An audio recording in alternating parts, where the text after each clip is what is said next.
Matt Hagan. That's the Rocky Dodge. Jeff Arend. That is the Grind Boss Dodge. Back in the pits, work underway as a big matchup in Top Fuel Round 2 will feature the Sarge taking on Doug Koletic. Could be which team figures out their ignition timing better. It's our Geico Tractionary. That's right. It's the time of delivery of the spark from the coil to the spark plug in relation to the time the piston reaches the correct position for the power stroke.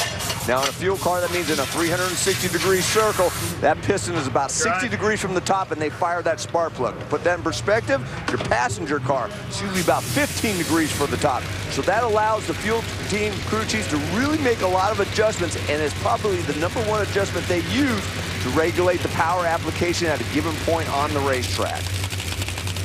Well, for Jeff Arend, you're looking for perhaps the upset here of the higher qualified Matt Hagan. He did it at the U.S. Nationals one time from the number 16 spot. You know, Big Jim Dunn is going to keep this team led by Dickie Venables honest. Yeah, pretty much anybody in funny car. I mean, it's a tough class, 16 qualifiers.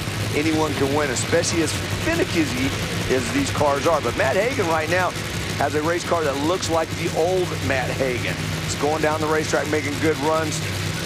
We've seen before, you miss it by just a little bit. Rattle the tires and your day's done. Not the case for Matt this time. Right down the racetrack, gets the win. Nice pass. Good reaction time, 405, 316 miles per hour. Low ET of eliminations thus far. Here's Grandpa John Force here. You got Noah with a headset and everything dialed in here, ready to go fast, taking a look at the camera, the microphone. Tell us about what it's like being an owner. We're talking about the rivalry, kind of the theme today. John Force Racing, Don Schumacher Racing. Well, Don Schumacher's a great guy. He spends a lot of money in this sport, and that's what's important. And we are a family sport. He's got his family in it, and I'm going to have my grandkids in it pretty soon.